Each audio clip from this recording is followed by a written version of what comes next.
Сұмдық жағдай. 5 баласы жетім қалды.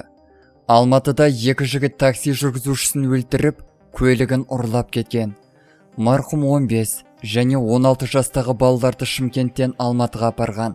Такси жүргізушісі Ділмұрат Пірмахамадов 19 шілде күні Шымкент-Алматы бағытына жол жүріп, көлікке 2 бозбаланы отырғызған. Алайда, ақшаны діттеген жерге жеткеннен кейін береміз деген балалар ер азаматқа пышақ сұғып, көлігін ұрлап әкеткен. Ділмұрат Пірмахамадовтың әйелі көреміз бағдарламасына келіп, оқиғаның мән-жайын айтып берді.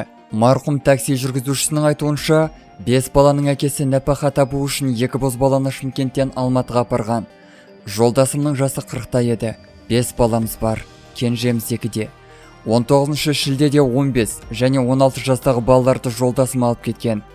40 мың теңгеге келіскен. Күндізгі сағат 9:30-да хабарласып, Шымкенттен шыққанын айтты. Кешкі уақыттарда 10-дар шамасында сенің үйіңнен қыздарың хабарласып жатыр деді. Қыздарыма телефон соқтым. Алматыдан бір тәте хабарласып, сізді сұрады. Әкенің телефоны өшіп жатыр деді. Жұмыстан 1 сағат ерте шығып үйге келгем. Телефонмен хабарлассам, тергеуші алды.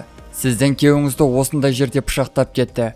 Ес-түссіз ауруханада жатыр. Тез жетіңіз деді.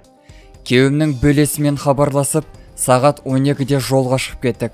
9-да ауруханаға бардық. Мен кірген кезде жан тапсыр деді ол. Жанат Пірмахамадова бұл қылмыс алдын ала ұйымдастырылғанын айтты. Олар алдын ала ұйымдастырған. Бірінші 16 жастағы Ерасыл пышақтаған. 15 жастағы Есіл содан кейін пышақ сұққан. Бұлар 1 апта бұрын Шымкентке дос баласының үйіне келген. Өздері алматылық жігіттер.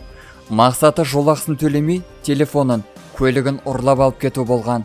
Солай істеген. Күйеуімнің қанша уақыт ол жерде жатқанында белгісіз деді ол. Ерасылдың ата-анасы балаларының Шымкентке барғанын білмеген. Алматыда оқуда болды. Шымкентке барғанын білмедік. Нағашы әжесімен Алматыда тұрды. Бізге өтірік айтқан болып тұр. 3 күн бой жоғалып кеткен. Нағашы әжесі бізге хабарласып, телефоны өшіп тұр. Хабарлассаңдаршы деді. Содан кейін достарына хабарластым.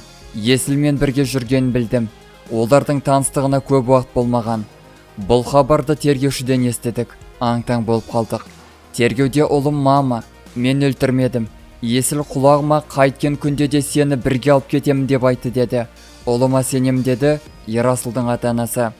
Қазір аталған оқиға бойынша қылмыстық іс қозғалып, күдіктілер қамауға алынған. Тергеу аяқталып, іс материалдары сотқа жөнелтілген.